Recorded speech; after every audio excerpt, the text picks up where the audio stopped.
Fui yo quien pagó por la casa de vacaciones para toda la familia. $45,000.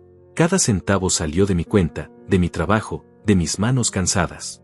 Y entonces mi nuera llegó dividiendo los cuartos como si fuera la dueña del lugar. Mi mamá se queda con el cuarto principal, dijo Claribel con esa sonrisa que ya conocía demasiado bien. Mi papá con el segundo cuarto, el que tiene vista al lago. Hizo una pausa. Me miró directo a los ojos. Y él puede dormir en el sofá. Él. Ni siquiera dijo mi nombre. Solo él, como si fuera un objeto más en la sala. Mi hijo Flavio estaba ahí, de pie junto a ella, con los brazos cruzados. Esperé a que dijera algo. Esperé a que me defendiera, que recordara quién había pagado cada ladrillo de esa casa, cada ventana, cada maldito tornillo de la puerta principal. Pero no dijo nada. Los padres de Claribel, Ernestina y Federico, intercambiaron miradas incómodas por un segundo. Solo un segundo. Después, Federico asintió y tomó su maleta.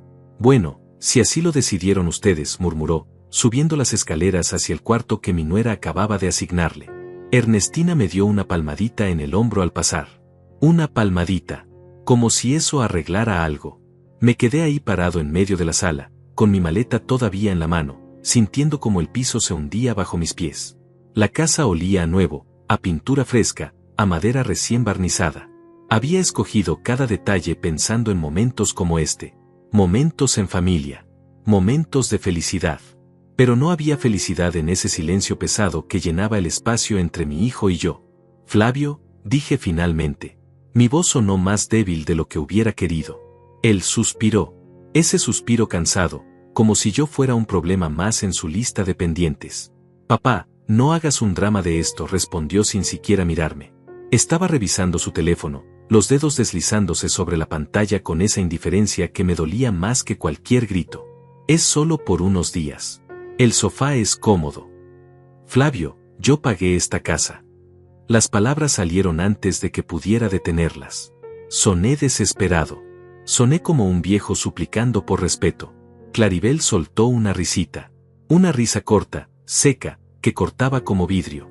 Ay, suegro, siempre con lo mismo, dijo, acomodándose el cabello. Sí, ya sabemos que usted pagó. Pero esta es una casa familiar, ¿no? Y en las familias se comparte. Se hacen sacrificios. Sacrificios. Esa mujer hablaba de sacrificios. Mi hijo finalmente levantó la vista del teléfono. Me miró con esos ojos que antes me miraban con admiración cuando era niño, cuando me esperaba en la puerta después de mis turnos dobles en la fábrica, cuando me abrazaba y decía gracias, papá, cada vez que le compraba algo que había pedido. Ahora esos ojos estaban vacíos. Papá, ya está decidido, dijo con voz firme. No vamos a cambiar todo el plan solo porque tú te sientes ofendido. Todos estuvieron de acuerdo. Es lo más práctico. Lo más práctico. Asentí despacio. No tenía fuerzas para pelear. No en ese momento. Dejé mi maleta junto al sofá. Un sofá gris de 3 cuerpos que había costado $1,200. Lo recordaba porque yo había firmado el cheque. Esa noche, mientras todos cenaban en el comedor grande, riendo y sirviendo vino en las copas que yo también había pagado, yo me quedé en la sala. No me invitaron a unirme. Simplemente asumieron que no tenía hambre. Tenía hambre. Pero más tenía orgullo. Un orgullo roto, pisoteado, pero todavía ahí. Me acosté en ese sofá, mirando el techo de madera oscura, escuchando las voces que venían del otro lado de la casa. Ernestina contaba alguna anécdota. Federico reía. Claribel servía más vino. Y Flavio, mi hijo, mi único hijo, el niño que cargué en mis hombros cuando aprendió a caminar, el muchacho que llevé a su primer día de universidad, el hombre al que le di todo lo que nunca tuve. Él también reía. A las 2 de la madrugada, cuando la casa finalmente quedó en silencio, me levanté y caminé hasta la ventana. Afuera, el lago brillaba bajo la luz de la luna. Había imaginado este momento tantas veces. Estar aquí, en esta casa, viendo ese lago, sintiendo que todo el esfuerzo había valido la pena. Pero no sentía nada de eso. Solo sentía frío. Regresé al sofá.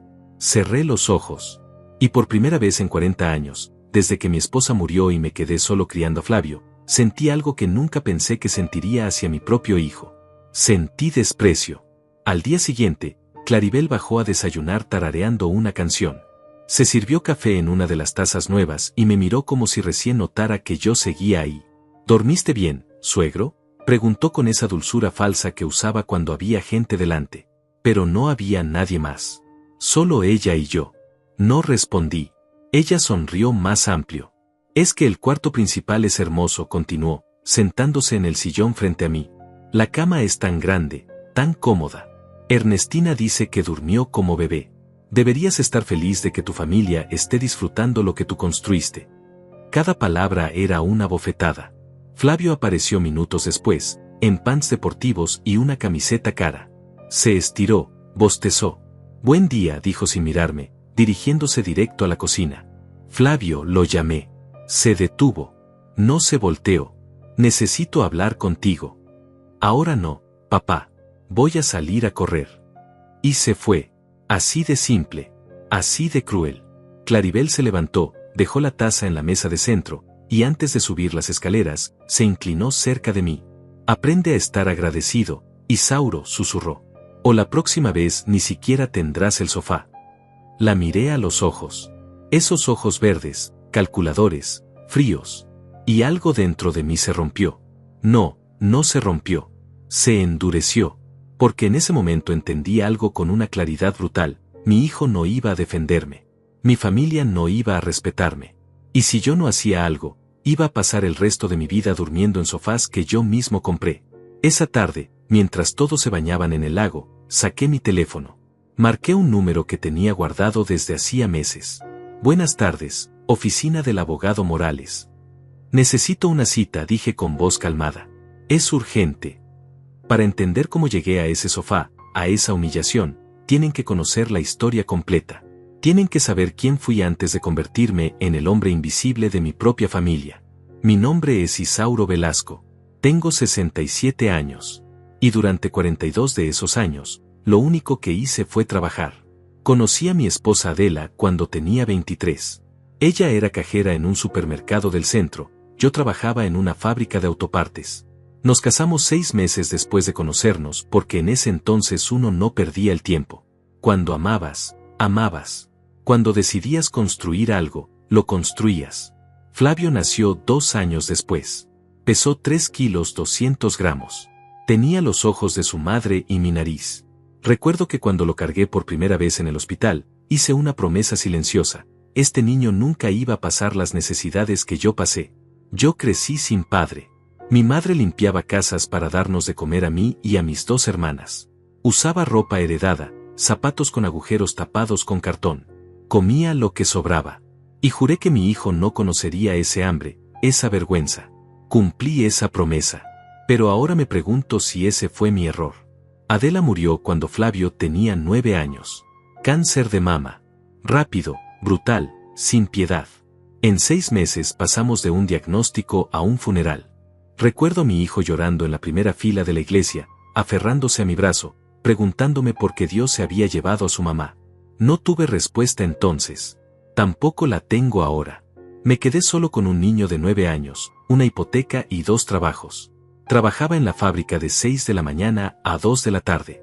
Después manejaba 20 minutos hasta un almacén donde hacía inventarios hasta las 10 de la noche. Dormía 5 horas. Y repetía. Los fines de semana lavaba autos en un estacionamiento. Flavio venía conmigo veces, se sentaba en una silla plegable haciendo tareas mientras yo enjabonaba parabrisas bajo el sol. Nunca se quejó. Era buen niño. O eso creía yo. Cada centavo que ganaba tenía un destino. Comida, escuela, ropa para Flavio. Yo usaba la misma chamarra durante años. Comía frijoles con arroz 5 días a la semana para que mi hijo pudiera comer carne. Manejaba un auto del 87 que se descomponía cada 2 meses, pero lo arreglaba yo mismo en el garaje porque llevar a Flavio a una buena escuela costaba más de lo que ganaba en un mes. Cuando cumplió 15, quería unos tenis de marca. Todos sus compañeros los tenían, decía. Costaban $180. Yo ganaba 1,200 al mes. Hice horas extra durante 3 semanas. Le di los tenis en su cumpleaños. Gracias, papá, dijo, abrazándome. Pero noté algo en sus ojos. Una especie de vergüenza. Como si le diera pena que yo hubiera tenido que esforzarme tanto por algo que para otros era simple. Debí prestar atención a esa mirada. La universidad fue otro sacrificio. Flavio quería estudiar administración de empresas en una privada. La colegiatura era de $8,000 por semestre. Hice cuentas. Pedí un préstamo. Vendí el auto viejo y compré uno peor. Dejé de ir al doctor cuando me dolía la espalda porque cada consulta era dinero que podía ir a su educación. Durante 4 años pagué esa universidad. Flavio se graduó con honores. Lo vi cruzar el escenario con su toga negra, recibir su diploma, sonreír para las fotos. Estaba orgulloso. Pensé que todo había valido la pena. En su discurso de graduación, agradeció a sus profesores, a sus amigos, a la institución. No me mencionó. Tal vez fue un olvido. Tal vez estaba nervioso. Eso me dije a mí mismo mientras aplaudía entre la multitud, con mi traje prestado y mis zapatos que ya necesitaban cambio de suela. Flavio consiguió trabajo rápido. Una empresa de logística. Buen sueldo, beneficios, futuro prometedor. Se mudó a un departamento cerca de su oficina. Yo lo ayudé con la mudanza, cargando cajas, armando muebles. Él me dio $200 por la ayuda, como si fuera un empleado más. Pero me callé, porque así era yo. Isauro Velasco, el hombre que se callaba, el hombre que tragaba, el hombre que sonreía aunque le doliera. Conoció a Claribel 2 años después. Ella trabajaba en recursos humanos de la misma empresa. Cabello largo, sonrisa perfecta, ropa cara. Venía de una familia con dinero. Su padre Federico tenía un negocio de importaciones. Su madre Ernestina nunca había trabajado un día en su vida. La primera vez que la llevó a casa, a mi pequeña casa de 2 habitaciones donde todavía vivía yo solo, vi cómo Claribel miraba todo. Los muebles viejos. Las paredes que necesitaban pintura. La cocina con electrodomésticos de hace 20 años. No dijo nada. Solo sonrió. Pero sus ojos lo dijeron todo. Yo no era suficiente. Mi casa no era suficiente. Mi vida no era suficiente para el nivel que ella esperaba. Flavio se casó con ella 8 meses después. La boda costó $35,000. Federico pagó la mayor parte, pero yo también aporté. Saqué otro préstamo.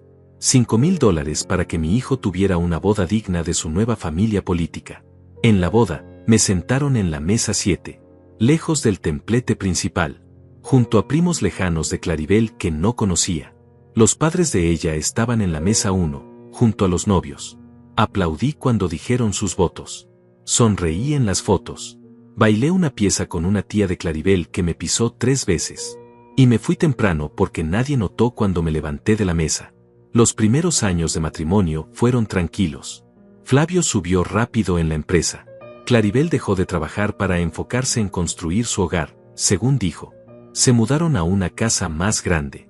Yo los visitaba los domingos, llevaba pan dulce, preguntaba cómo estaban.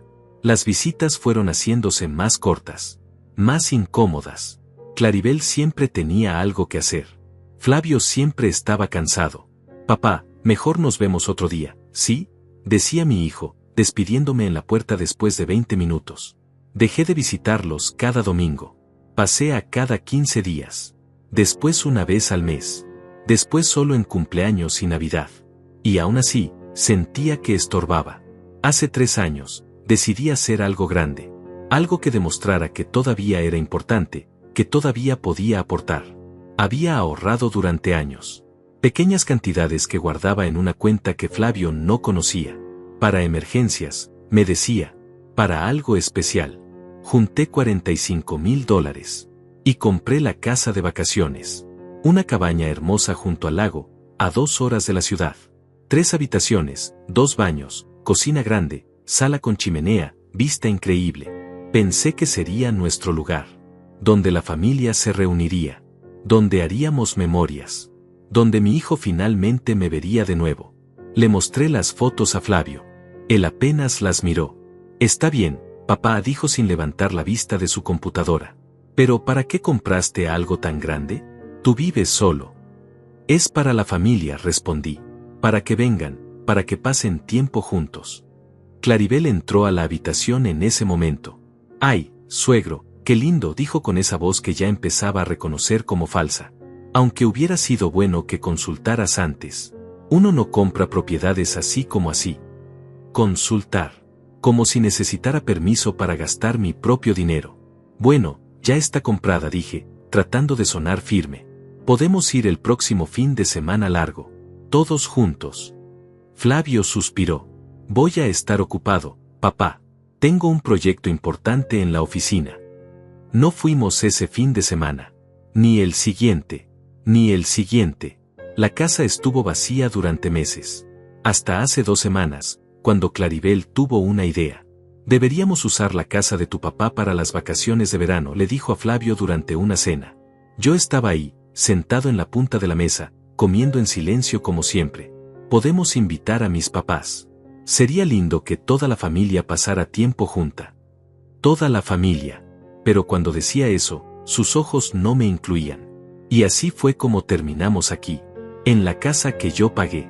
Con mi nuera distribuyendo cuartos como si fuera suya. Con mi hijo mirando para otro lado mientras me mandaban al sofá. Ahora, acostado en ese mueble que yo mismo elegí y pagué, mirando el techo de la casa que yo construí con el sudor de 40 años de trabajo, entendí algo que debí entender hace mucho tiempo. El amor incondicional que le di a mi hijo se había convertido en desprecio incondicional de su parte. Saqué mi teléfono de nuevo. Releí el mensaje del abogado Morales confirmando nuestra cita para el lunes. Y por primera vez en mucho tiempo, sonreí. Porque el viejo Isauro, el que se callaba, el que tragaba, el que aceptaba cualquier migaja de afecto, ese viejo acababa de morir en ese sofá.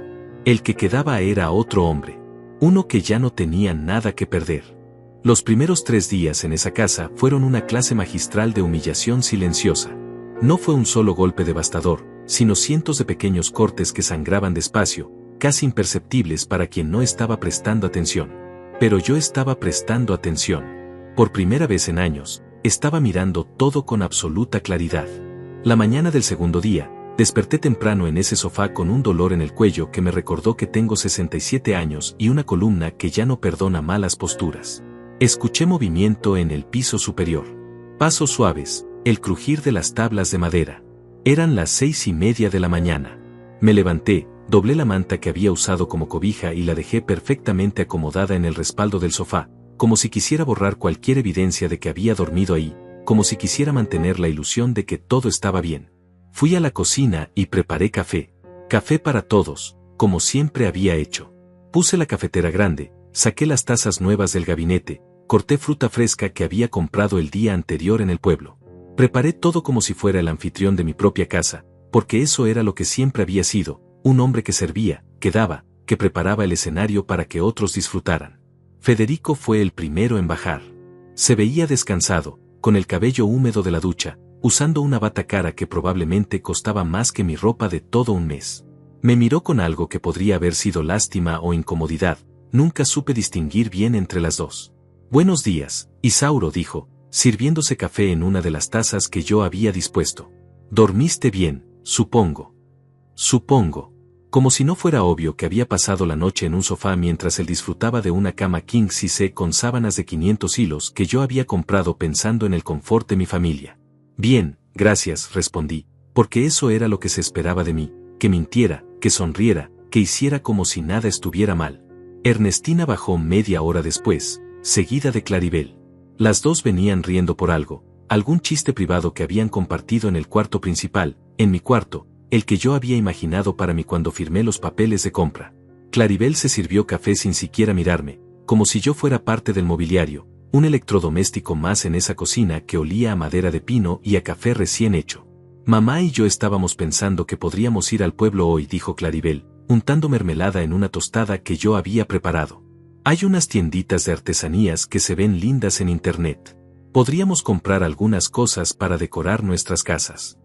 Nuestras casas. No esta casa.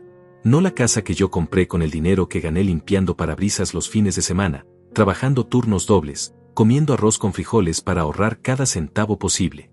Flavio fue el último en aparecer. Eran casi las 10 de la mañana cuando finalmente bajó las escaleras, bostezando, revisando su teléfono como siempre, existiendo en su propia burbuja donde yo era apenas un ruido de fondo. No dijo buenos días. No preguntó cómo había dormido. Simplemente tomó una taza de café, se la llevó a la sala y se sentó en el mismo sofá donde yo había pasado la noche retorciéndome para encontrar una posición que no me destrozara la espalda. Flavio, lo llamé desde la cocina, tratando de sonar casual, tratando de no sonar como lo que era, un padre desesperado por un poco de atención de su propio hijo. ¿Qué planes tienes para hoy? Él ni siquiera levantó la vista del teléfono. Claribel y yo vamos a salir un rato, respondió con esa voz plana, distante, que había perfeccionado en los últimos años. Probablemente vayamos al pueblo, caminemos por ahí, no sé. Probablemente. No sé. Palabras vacías de un hombre que había dejado de incluirme en su vida hace tanto tiempo que ya ni siquiera se molestaba en disimularlo. Podría acompañarlos, dije, y odié cómo sonó mi voz, como un niño pidiendo permiso para jugar con los demás niños en el recreo. Claribel apareció en ese momento, como si hubiera estado esperando detrás de la puerta para intervenir justo en el momento preciso.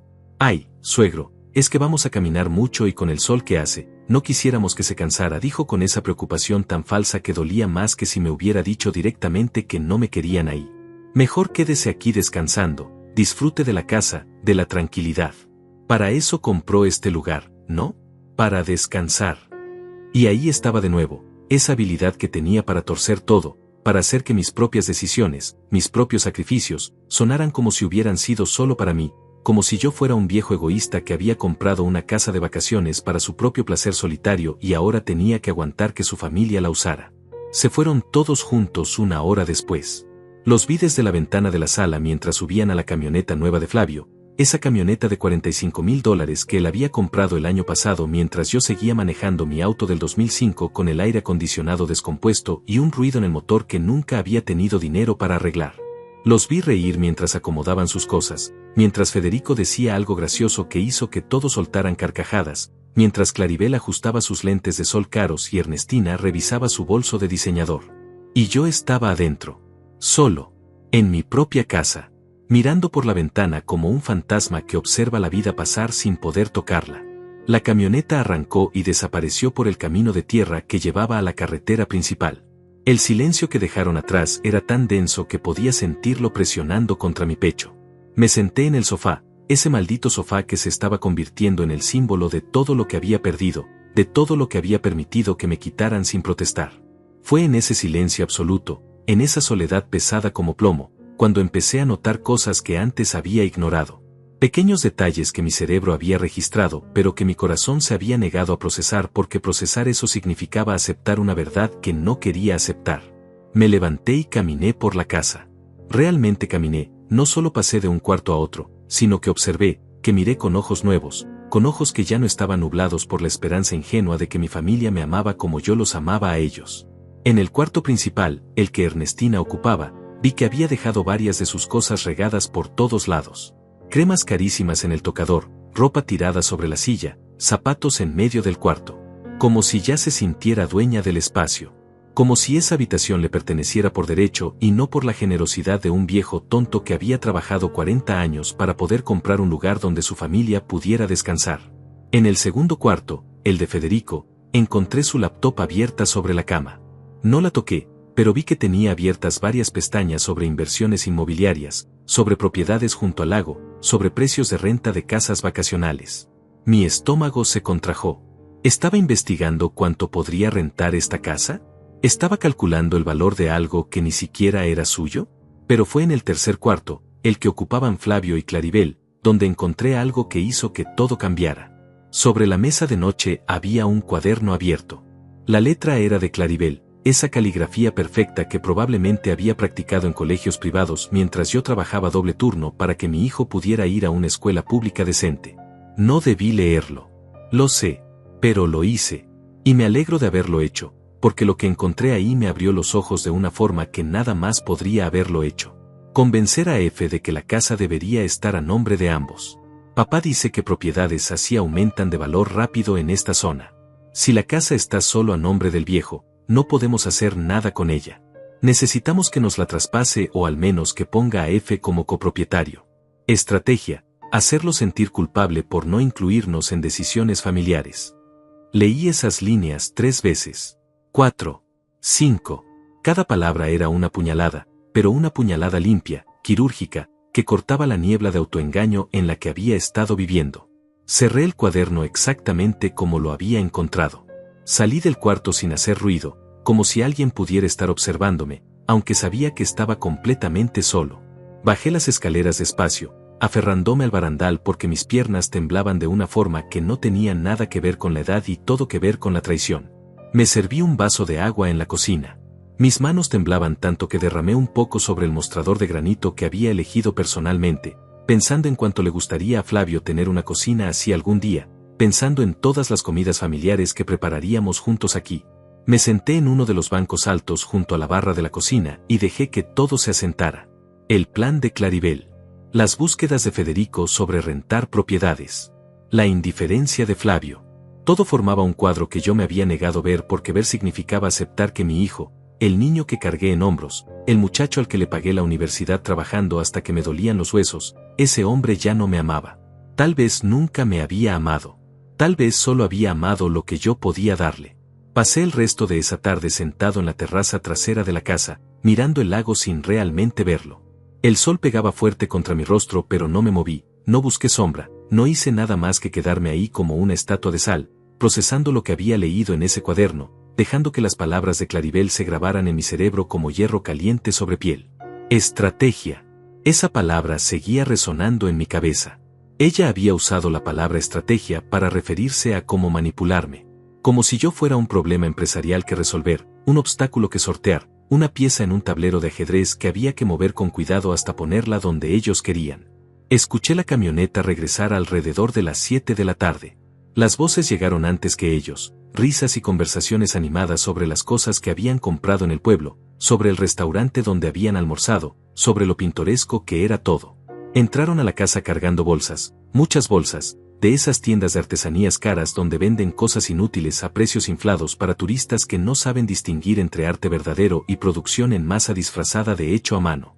Claribel me vio en la terraza a través de la ventana y me saludó con la mano, con esa sonrisa amplia y falsa que ahora podía leer como el libro abierto que siempre había sido. Yo levanté la mano en respuesta, un gesto automático, vacío, el tipo de cortesía que uno ofrece porque es lo que se espera, no porque signifique algo real. Flavio ni siquiera volteó hacia donde yo estaba. Simplemente siguió subiendo las escaleras con sus bolsas, con su esposa, desapareciendo en ese cuarto del tercer piso donde habían planeado cómo quitarme lo que era mío. Ernestina salió a la terraza unos minutos después, cargando una copa de vino blanco que probablemente había sacado de la cava que yo había surtido especialmente para este viaje. Se sentó en la silla junto a la mía sin pedir permiso, como si fuera la dueña del lugar, como si tuviera todo el derecho del mundo de ocupar este espacio que yo había creado con mi dinero y mi sudor.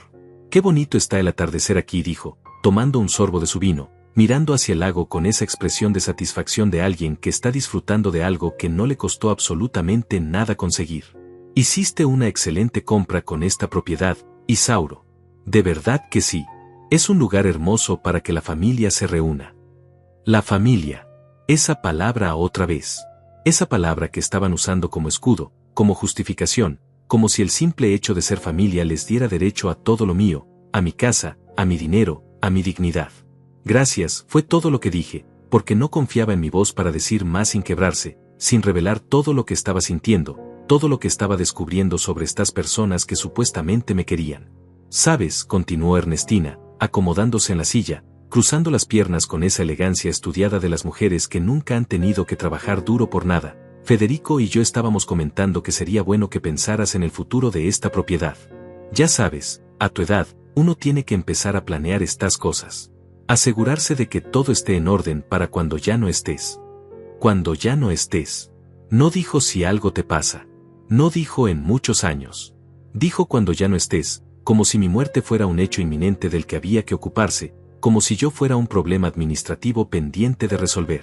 «Todavía no estoy muerto», respondí, y esta vez no pude ocultar el filo en mi voz, esa rabia que estaba empezando a crecer dentro de mí como una planta venenosa que había estado esperando el momento correcto para brotar. Ella se rió, una risa nerviosa que intentaba suavizar la tensión que acababa de crear. «Ay, claro que no, no quise decir eso», dijo rápidamente, tomando otro sorbo largo de su vino. «Solo digo que es inteligente planear. Federico siempre dice que la gente que no planea es la gente que deja a sus familias en problemas legales después. Herencias mal hechas, peleas entre hermanos, ese tipo de cosas. Aunque bueno, en tu caso solo tienes a Flavio, así que supongo que es más simple». Simple, como si regalar todo lo que había construido en mi vida fuera algo simple.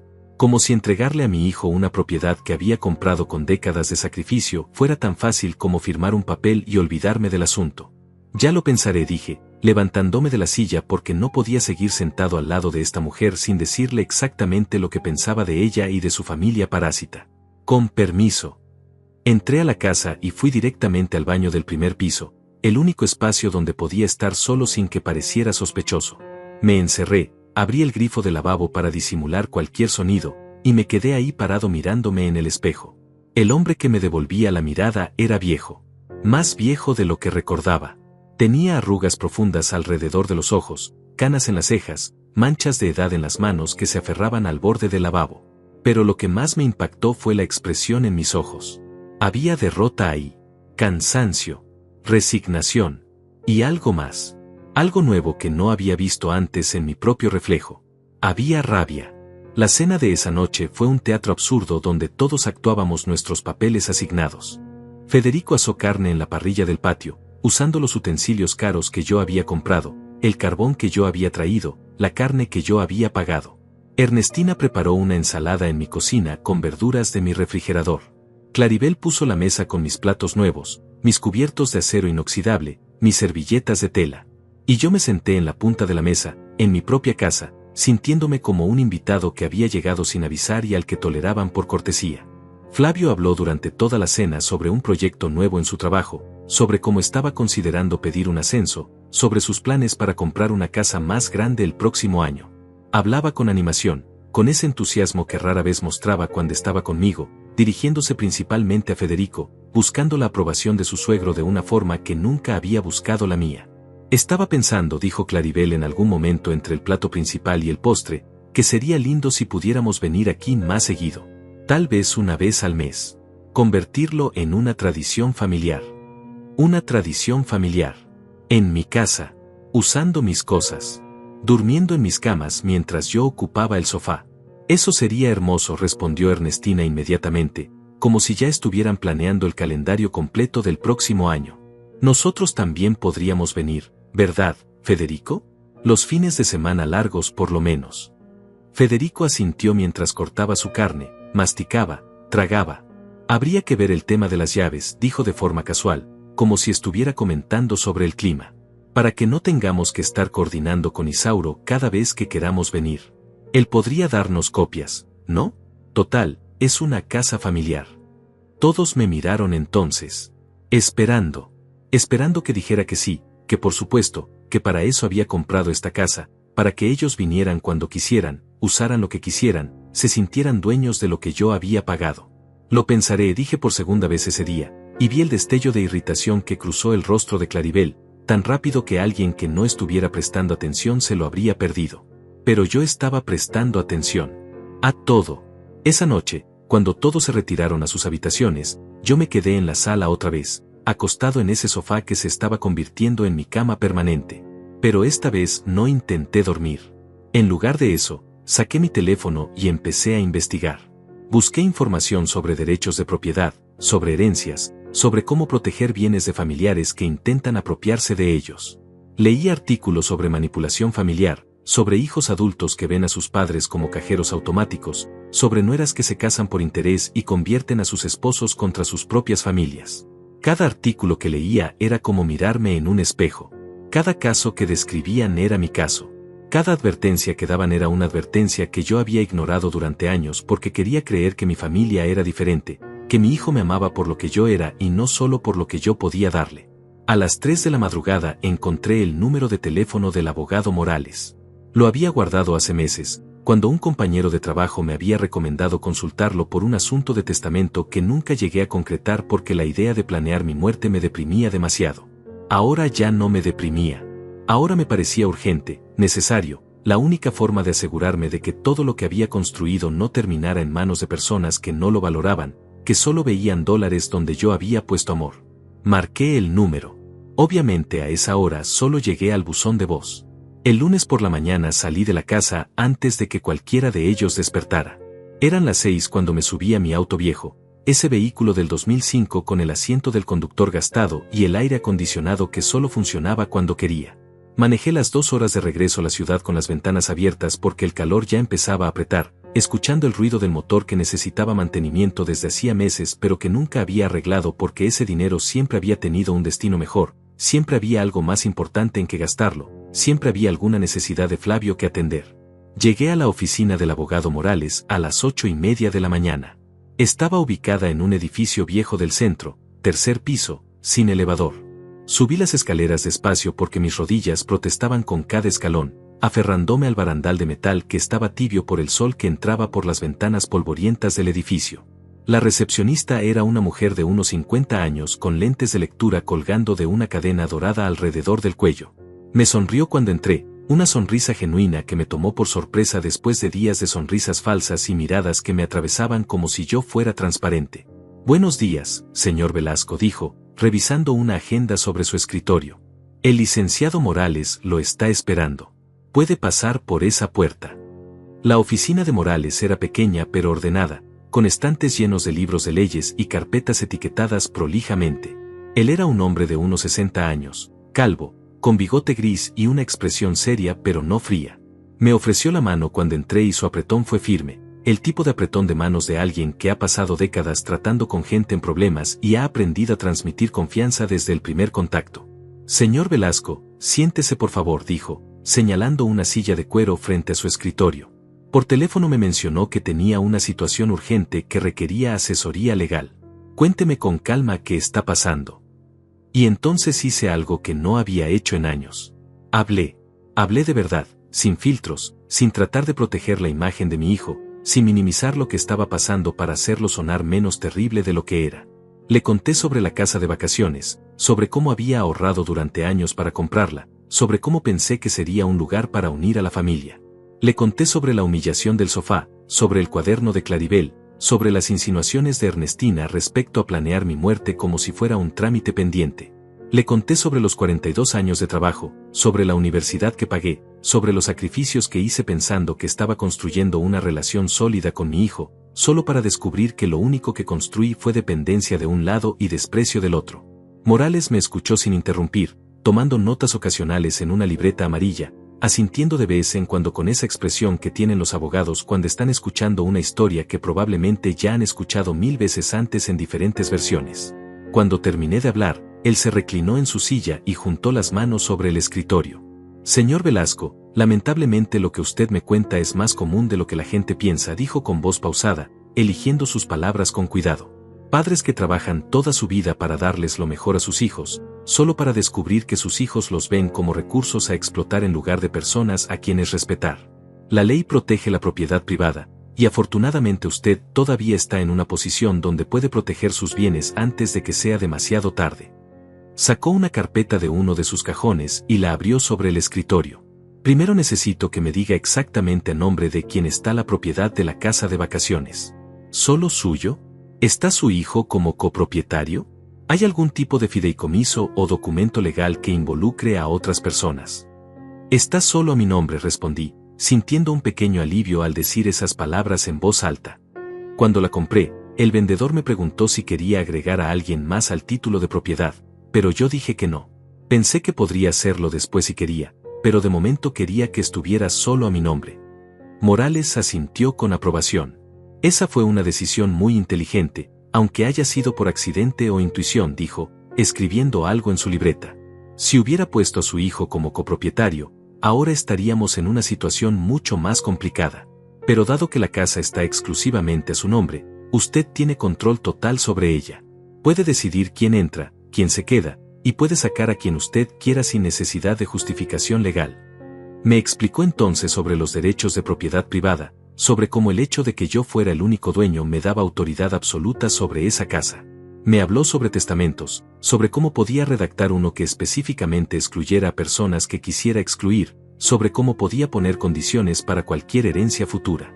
«También necesitamos revisar si usted tiene otros bienes compartidos con su hijo», continuó Morales, sacando un formulario en blanco. «Cuentas bancarias conjuntas, propiedades a nombre de ambos, inversiones, cualquier cosa donde él tenga acceso legal a sus recursos». Pensé en mi cuenta de ahorros principal, esa donde había acumulado el dinero para la casa. Flavio no estaba en esa cuenta, nunca lo había agregado. Pero había otra cuenta, una más vieja, que había abierto cuando él tenía 18 años con la intención de enseñarle sobre finanzas personales. Esa cuenta sí estaba a nombre de ambos, aunque hacía años que no la usábamos. Hay una cuenta conjunta, admití, sintiéndome idiota por haber dejado ese cabo suelto. Tiene como $3,000. La abrimos hace años, pero ya casi no la uso. Necesita cerrar esa cuenta inmediatamente, dijo Morales con firmeza, subrayando algo en sus notas. O al menos retirar su dinero y abrir una nueva cuenta solo a su nombre. Mientras esa cuenta exista con ambos nombres, su hijo tiene derecho legal de retirar todo el dinero sin su permiso. He visto casos donde hijos retiran los ahorros completos de sus padres el mismo día que tienen una pelea, dejándolos sin nada. La imagen de Flavio vaciando esa cuenta, tomando esos $3,000 que yo había puesto ahí centavo por centavo, me revolvió el estómago. $3,000 no era mucho para él ahora, con su trabajo bien pagado y su estilo de vida cómodo. Pero para mí representaban meses de ahorro, de no comprar cosas que necesitaba, de arreglar mi auto yo mismo en lugar de llevarlo al mecánico. Pasamos las siguientes 2 horas revisando cada aspecto de mi situación financiera. Morales me hizo preguntas que nunca me había hecho a mí mismo, preguntas sobre qué pasaría con mis bienes cuando yo muriera, sobre si tenía un plan para mi vejez, sobre si había considerado la posibilidad de que mi hijo intentara declararme incompetente para tomar el control de mis finanzas.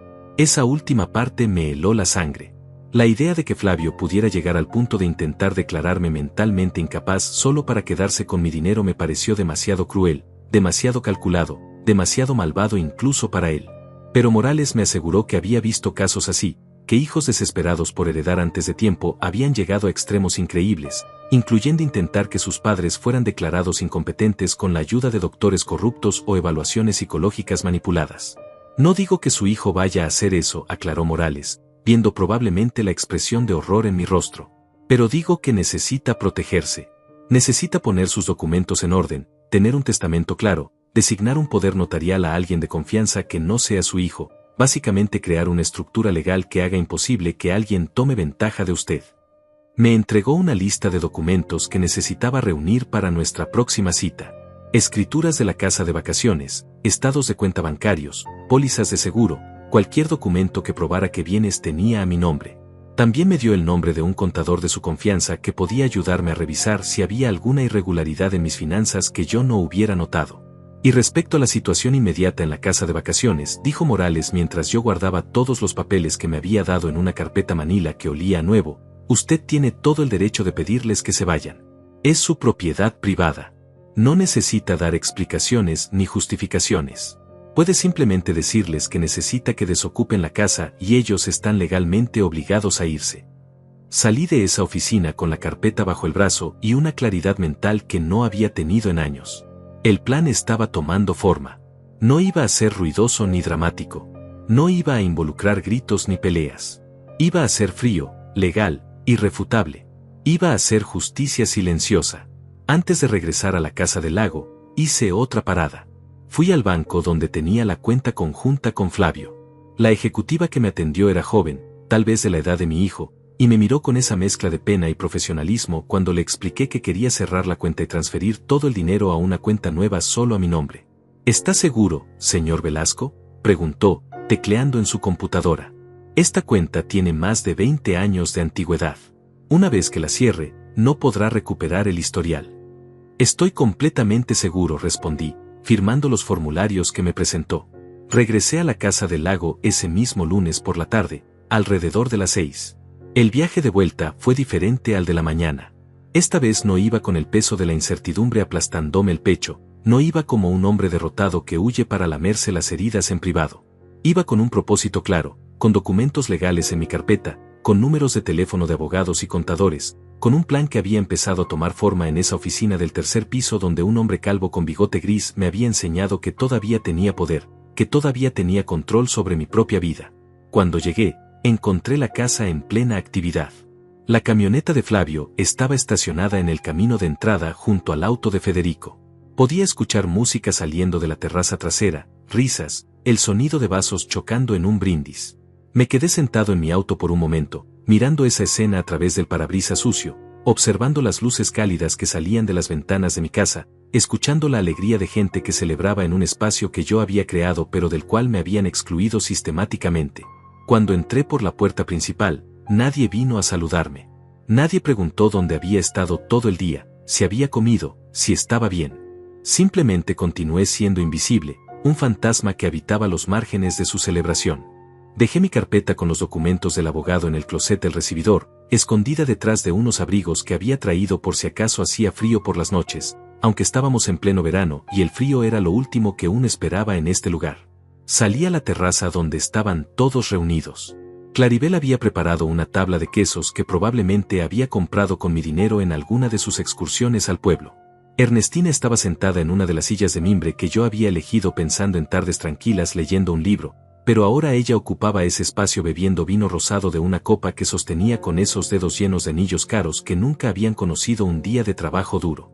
Federico estaba explicándole algo a Flavio sobre inversiones, moviendo las manos mientras hablaba con esa autoridad que tienen los hombres que heredaron su dinero y ahora creen que son genios financieros porque no lo han perdido todavía. Mi hijo lo escuchaba con atención, asintiendo, haciendo preguntas, buscando esa validación masculina que aparentemente nunca había encontrado en mí, o que tal vez había dejado de buscar en mí el día que decidió que yo ya no tenía nada más que enseñarle. «Papá, ya llegaste», dijo Flavio cuando finalmente notó mi presencia, pero fue más una observación que un saludo, más un reconocimiento de un hecho objetivo que una expresión de alegría por verme. «¿Dónde andabas?». Podría haberle dicho la verdad. Podría haber dicho que había manejado 2 horas para ver a un abogado, que había pasado la mañana planeando cómo protegerme de él y de su esposa manipuladora, que había cerrado una cuenta bancaria para evitar que me robara. Pero no lo hice. Todavía no era el momento de revelar mis cartas. Tuve que regresar a la ciudad por unos asuntos, respondí de forma vaga, sirviéndome agua de la jarra que estaba sobre la mesa. Cosas pendientes que necesitaba resolver. Claribel intercambió una mirada rápida con su madre, una de esas comunicaciones silenciosas que las mujeres dominan y que los hombres generalmente no logran descifrar, pero yo estaba aprendiendo a leer esas señales. Estaba desarrollando una nueva habilidad para detectar las corrientes subterráneas de manipulación que fluían constantemente en las interacciones de esta familia. «Qué raro que no nos dijeras que ibas a salir», comentó Claribel con esa voz que sonaba casual pero que llevaba un filo de reproche apenas perceptible. «Hubiéramos ido contigo si necesitabas hacer mandados. O te hubiéramos acompañado al menos». Mentira. No me habrían acompañado. Lo que realmente le molestaba era que yo hubiera hecho algo sin consultarles, que hubiera salido de la casa sin pedir permiso como el prisionero obediente que esperaban que fuera. No quise molestarlos, dije, tomando un trozo de queso de la tabla sin siquiera tener hambre, solo para hacer algo con las manos, para tener una razón de estar ahí que no fuera simplemente pararme como un idiota mientras ellos continuaban con su fiesta. Sé que están de vacaciones y no quería arruinar sus planes. Esa noche cenamos pasta que Claribel había preparado en mi cocina usando ingredientes que yo había comprado. Era buena cocinera, tenía que admitirlo. La salsa estaba bien sazonada, la pasta al dente, todo presentado en los platos blancos que yo había elegido porque me parecieron elegantes y versátiles. Pero cada bocado me sabía a ceniza, cada sorbo de agua se sentía como tragar piedras. Federico dominó la conversación durante toda la cena, hablando sobre sus viajes recientes a Europa, sobre los hoteles de 5 estrellas donde se habían hospedado, sobre los restaurantes con estrellas Michelin donde habían comido. Ernestina complementaba sus historias con detalles sobre las compras que había hecho en París, sobre los zapatos italianos que había encontrado en una boutique de Roma, sobre lo maravilloso que era viajar cuando uno tenía el dinero para hacerlo bien. El mensaje implícito era claro. Ellos vivían en un nivel diferente al mío. Ellos eran gente de mundo, sofisticada, acostumbrada a lo mejor. Y yo era apenas un trabajador jubilado con una casa modesta y un auto viejo, alguien que había tenido suerte de poder comprar esta propiedad pero que claramente no pertenecía al mismo círculo social que ellos. Flavio absorbía cada palabra como una esponja, haciendo preguntas sobre los lugares que habían visitado, tomando notas mentales sobre restaurantes que quería visitar algún día, hoteles donde quería hospedarse cuando él también tuviera el dinero para esos lujos. Hablaba de sus planes futuros con Claribel, de cómo querían viajar más, conocer el mundo, vivir experiencias que valieran la pena recordar. Nunca mencionó viajar conmigo. Nunca sugirió que tal vez podríamos hacer un viaje juntos algún día, padre e hijo, crear nuestras propias memorias. Yo simplemente no existía en ese futuro brillante que él estaba imaginando junto a su esposa y sus suegros sofisticados. Después de la cena me retiré a la sala, a mi sofá, mientras ellos se quedaban en la terraza bebiendo más vino y riendo de chistes que yo no escuchaba desde mi exilio voluntario. Saqué mi teléfono y revisé los mensajes que el abogado Morales me había enviado durante el día. Me había mandado una lista de preguntas adicionales sobre mi situación financiera, junto con el contacto del contador que había mencionado en nuestra reunión. También me había enviado un enlace a un artículo sobre abuso financiero de adultos mayores por parte de familiares. Lo leí completo, cada palabra, cada estadística alarmante sobre cuántos padres ancianos son víctimas de robo y manipulación por parte de sus propios hijos. Cada caso descrito en ese artículo podría haber sido el mío. Padres que trabajaron toda su vida solo para que sus hijos los dejaran sin nada en sus últimos años. Padres que firmaron documentos sin leer porque confiaban en sus hijos. Padres que terminaron en asilos baratos mientras sus hijos vivían en las casas que ellos habían pagado. No iba a ser una estadística más. No iba a ser otro viejo tonto que murió pobre después de haber hecho rico a su hijo ingrato. El martes por la mañana desperté temprano otra vez, pero esta vez no me fui de la casa. Me quedé en la cocina preparando café, observando por la ventana cómo el sol salía sobre el lago, pintando el agua de tonos naranjas y rosados que habrían sido hermosos si mi corazón no hubiera estado tan lleno de amargura. Claribel fue la primera en bajar, envuelta en una bata de seda que probablemente costaba más que mi renta mensual cuando Flavio era niño y vivíamos en ese departamento pequeño con goteras en el techo. Se veía descansada, fresca, como alguien que había dormido en una cama cómoda sin preocupaciones ni dolores de espalda. «Buenos días, suegro», dijo con esa dulzura ensayada que me provocaba náuseas. «¿Qué madrugador eres? ¿No pudiste dormir bien?». La pregunta llevaba veneno escondido. Ella sabía perfectamente que yo no podía dormir bien en un maldito sofá. Ella era quien había orquestado toda esta humillación. Y ahora estaba ahí parada en mi cocina, fingiendo preocupación, jugando su papel de nuera considerada. «Dormí lo suficiente», respondí sin mirarla, concentrándome en servir mi café en una taza que había comprado yo mismo, en mi propia casa, donde supuestamente debería sentirme cómodo, pero en cambio me sentía como un intruso. Ella se sirvió café también y se sentó en el banco junto a la barra de la cocina, cruzando las piernas, mirándome con esos ojos verdes que sabía usar como armas cuando convenía. «Sabes, Isauro, he estado pensando», comenzó, y yo supe inmediatamente que lo que venía no me iba a gustar. «Esta casa es realmente especial. Tiene mucho potencial». Federico estaba comentando que propiedades como esta se pueden rentar por muy buen dinero durante la temporada alta. Hay gente que paga hasta $3,000 por semana por una casa junto al lago. $3,000 por semana. Había empezado. El plan que había leído en su cuaderno estaba desarrollándose justo frente a mis ojos, sin sutileza, sin vergüenza. «No compré esta casa para rentarla», dije firmemente, poniendo mi taza sobre el mostrador con más fuerza de la necesaria. «La compré para la familia». «Exactamente», respondió ella rápidamente, como si yo hubiera dicho exactamente lo que ella esperaba que dijera. «Para la familia. Y sería bueno para toda la familia si esta propiedad generara ingresos en lugar de solo gastar». No respondía Claribel en ese momento.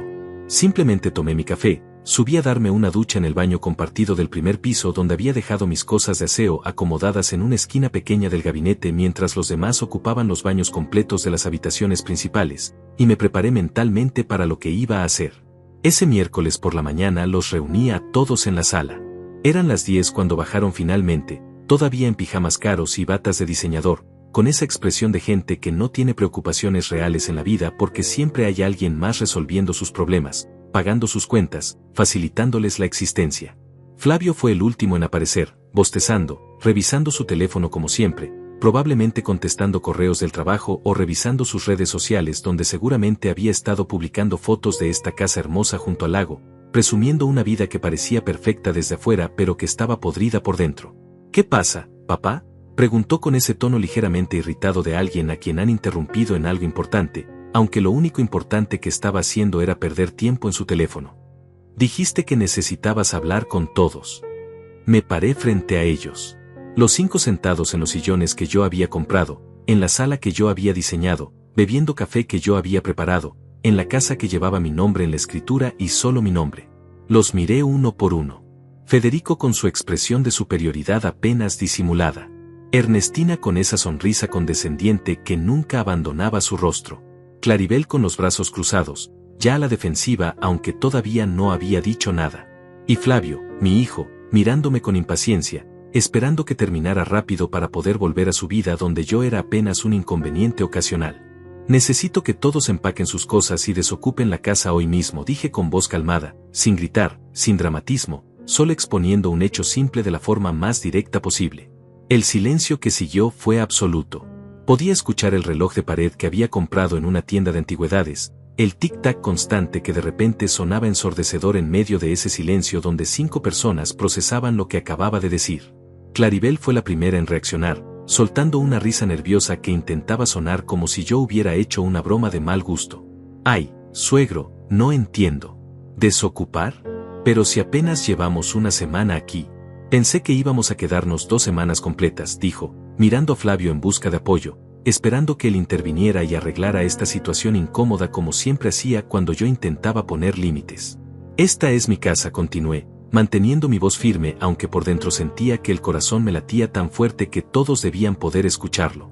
«Está a mi nombre. Solo a mi nombre. Y he decidido que necesito este espacio para mí solo.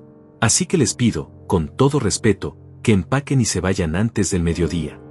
Federico se levantó del sillón, con esa postura de hombre acostumbrado a tomar control de situaciones, acostumbrado a que la gente haga lo que él dice porque tiene dinero y presencia. «Isauro, creo que está siendo un poco irracional», dijo con voz condescendiente, como si estuviera hablándole a un niño que hace un berrinche. «Entiendo que tal vez te sientas un poco excluido o algo así, pero echar a tu propia familia de la casa es una reacción exagerada.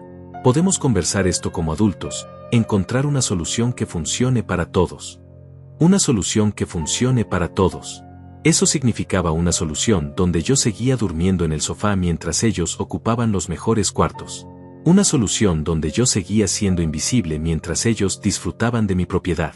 Una solución donde yo cedía, como siempre había cedido, porque confrontar era incómodo y mantener la paz era más importante que mantener mi dignidad.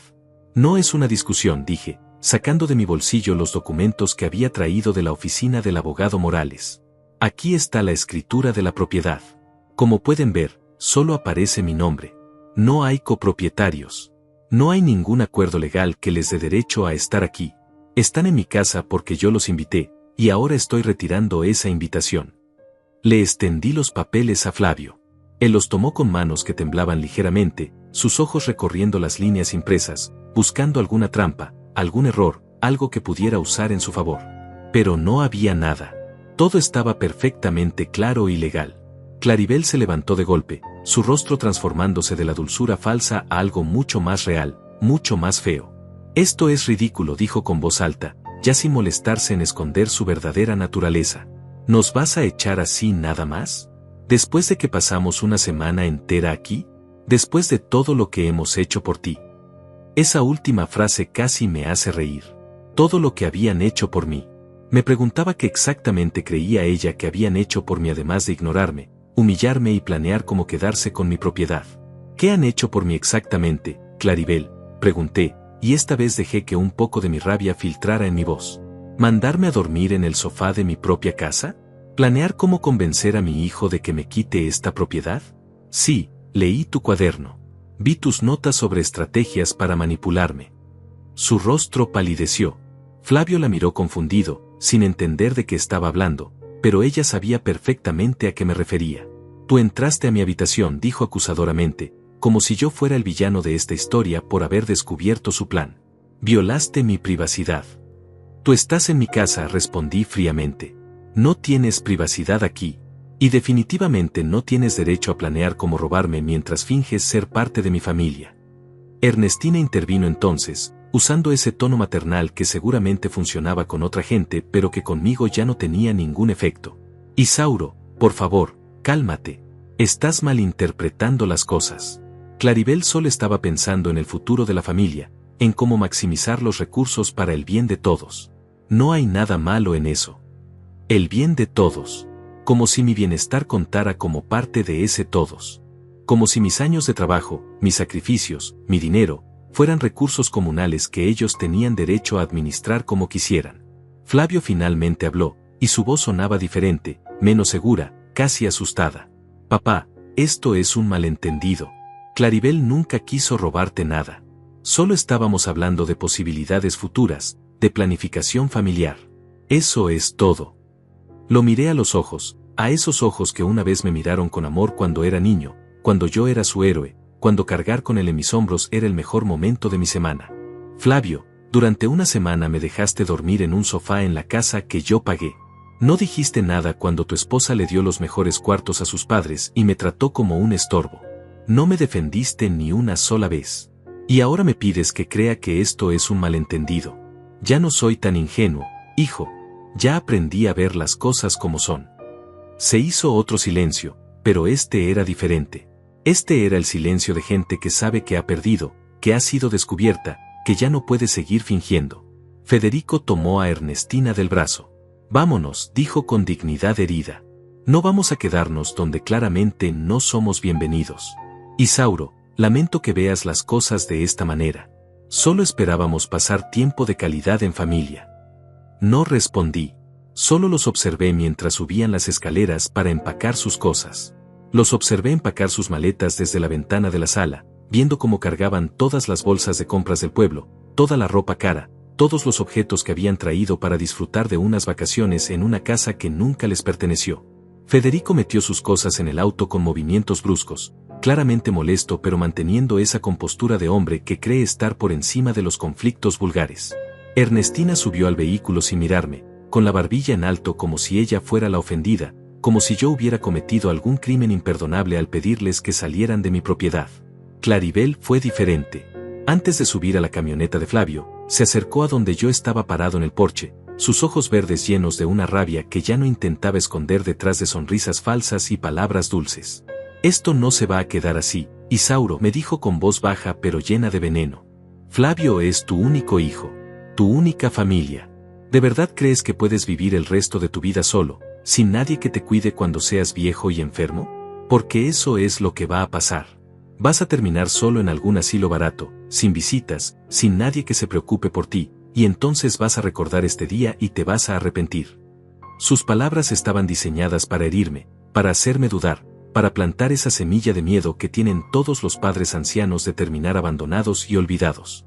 Hace una semana esas palabras me habrían destrozado, me habrían hecho reconsiderar todo, me habrían empujado a disculparme y rogar que se quedaran. Pero ya no era ese hombre. Prefiero morir solo en un asilo barato que vivir humillado por gente que solo me ve como una fuente de dinero, respondí mirándola directamente a los ojos. Ya tomé mi decisión, Claribel. Y no hay nada que tú o tu familia puedan hacer para cambiarla. Ella apretó los labios, dio media vuelta y subió a la camioneta donde Flavio esperaba con las manos en el volante, mirando hacia adelante, incapaz de mirarme a la cara. Mi hijo, el hombre que había cargado en mis hombros cuando apenas podía caminar, el niño que había abrazado cuando su madre murió prometiéndole que nunca lo abandonaría, ese hombre no tuvo el valor de bajar del auto para hablar conmigo, para intentar arreglar las cosas, para al menos despedirse con dignidad. La camioneta arrancó primero, seguida por el auto de Federico y Ernestina. Los vi alejarse por el camino de tierra hasta que desaparecieron entre los árboles, y solo entonces permití que mis hombros se relajaran, que el aire saliera de mis pulmones en una exhalación larga que había estado conteniendo durante toda esa confrontación. Regresé adentro de la casa y el silencio que me recibió era completamente diferente al silencio de los días anteriores. No era el silencio pesado de la exclusión, no era el silencio de sentirme invisible en mi propio espacio. Era el silencio de la paz, de la propiedad recuperada, de la dignidad restaurada. Caminé por cada habitación lentamente. Subí al cuarto principal donde Ernestina había dormido y abrí las ventanas de par en par para que entrara aire fresco y se llevara cualquier rastro de su perfume caro. Alicé las sábanas de la cama King Size, esa cama que había comprado imaginando que algún día mis nietos vendrían a visitarme y dormirían aquí sintiéndose queridos y bienvenidos. Todavía no tenía nietos, y ahora probablemente nunca los conocería, pero al menos esta cama ya no estaría ocupada por gente que me despreciaba. En el segundo cuarto, el de Federico, encontré olvidado sobre el buró un cuaderno de notas similar al de Claribel. No pude resistir la tentación de abrirlo. Dentro había cálculos sobre cuánto podría valer la casa si la vendían, estimaciones de ganancias si la rentaban durante la temporada alta, planes sobre cómo convencer al viejo tonto de firmar documentos que los beneficiaran. Todo estaba ahí, negro sobre blanco, la evidencia de una conspiración familiar para despojarme de lo poco que había logrado construir en mi vida. Rompí esas páginas una por una, las hice pedazos pequeños que tiré en el bote de basura de la cocina. No las guardé como evidencia porque ya no las necesitaba. Ya había tomado todas las medidas legales necesarias para protegerme. Esos papeles eran solo basura, igual que las intenciones de la gente que los había escrito. Los siguientes días pasaron en una calma extraña. Me quedé solo en esa casa grande, durmiendo finalmente en el cuarto principal, despertando con el sol entrando por las ventanas sin cortinas que daban al lago. Preparaba café solo para mí, desayunaba en la terraza sin tener que escuchar conversaciones donde yo no existía, caminaba por la propiedad sin sentir que estorbaba en mi propio espacio. Pero la verdadera prueba llegó el viernes por la noche, cuando mi teléfono comenzó a sonar con insistencia. Era Flavio. No contesté la primera llamada, ni la segunda, ni la tercera. Dejó mensajes de voz que escuché sin devolverle la llamada. En el primer mensaje su voz sonaba molesta, casi exigente, demandando que habláramos sobre lo que había pasado, diciendo que yo había exagerado, que había malinterpretado todo, que estaba siendo irracional y terco. En el segundo mensaje, grabado varias horas después del primero, su tono había cambiado ligeramente. Sonaba menos seguro, más preocupado, preguntando si yo estaba bien, si necesitaba algo, sugiriendo que tal vez podríamos reunirnos a hablar con calma cuando ambos estuviéramos menos alterados. El tercer mensaje llegó el sábado por la mañana. Esta vez Flavio sonaba diferente, su voz quebrada, casi suplicante. Papá, por favor contéstame. Claribel y yo hemos estado hablando, y ella admite que tal vez se pasó de la raya con algunas cosas. Yo también. Sé que no te hemos tratado bien. Sé que merecías más respeto, especialmente en tu propia casa. Por favor, dame la oportunidad de arreglar esto. Eres mi papá. Eres mi única familia. No quiero perderte por un malentendido. Escuché ese mensaje 3 veces, buscando sinceridad genuina en sus palabras, tratando de distinguir entre arrepentimiento real y simple miedo a perder acceso a mi dinero. No pude encontrar la respuesta. Tal vez había algo de ambas cosas. Tal vez mi hijo realmente se había dado cuenta de que había cruzado una línea, o tal vez solo estaba asustado de las consecuencias legales y financieras de haberme perdido como fuente de recursos. No devolví la llamada. En lugar de eso, le envié un mensaje de texto corto y directo. Estoy bien. Necesito tiempo. No me busques por ahora. Su respuesta llegó inmediatamente. ¿Cuánto tiempo, papá? ¿Semanas? ¿Meses? Por favor, no me hagas esto. No respondí. Apagué el teléfono y salí a caminar por la orilla del lago, sintiendo el sol de la tarde en mi rostro, escuchando el sonido del agua lamiendo suavemente la costa rocosa, respirando aire que finalmente no estaba contaminado con mentiras y manipulación. Han pasado 3 meses desde ese día en que los eché de mi casa. 3 meses en los que he vivido entre la ciudad y el lago, yendo y viniendo según me da la gana, sin tener que consultar con nadie, sin tener que justificar mis decisiones ante personas que nunca las respetaron de todas formas. El abogado Morales terminó de redactar todos los documentos necesarios. Mi testamento está perfectamente claro ahora, con cláusulas específicas que protegen mis bienes de cualquier intento de manipulación. La casa del lago quedó en un fideicomiso que no puede ser tocado ni vendido sin mi autorización explícita mientras yo viva, y después de mi muerte irá a una fundación que ayuda a personas mayores víctimas de abuso familiar. Flavio no recibirá nada de mí que no haya ganado con respeto y dignidad, y hasta ahora no ha ganado ni lo uno ni lo otro. Cerré todas las cuentas compartidas que tenía con mi hijo. Cambié las cerraduras de mi casa en la ciudad y de la casa del lago. Contraté a un contador que revisó cada uno de mis movimientos financieros de los últimos 5 años y descubrió algunas irregularidades pequeñas, retiros que Flavio había hecho de aquella cuenta conjunta vieja sin avisarme, usando el dinero para cosas que nunca me mencionó. No eran cantidades enormes, tal vez unos $2,000 en total durante varios años, pero confirmaban lo que yo ya sabía en mi corazón. Mi hijo había dejado de verme como su padre hace mucho tiempo. Yo era solo un recurso, una fuente de financiamiento, alguien útil mientras tuviera algo que darle. Flavio siguió llamando durante las primeras semanas. Sus mensajes pasaron de la súplica a la rabia, luego de vuelta a la súplica. Claribel también intentó contactarme, enviándome mensajes largos donde se disculpaba por su comportamiento, pero siempre terminaba sugiriendo que yo estaba siendo demasiado duro, que las familias se perdonan, que ella realmente me apreciaba como suegro y quería reconstruir nuestra relación. No respondí ninguno de esos mensajes. El silencio resultó ser mi arma más poderosa, mucho más efectiva que cualquier discurso o confrontación dramática. Cada día que pasaba sin responder era otro día en que ellos entendían que había consecuencias reales para sus acciones, que ya no podían tratarme como basura y esperar que yo simplemente lo aceptara con una sonrisa. Hace 2 semanas recibí una carta física en mi buzón.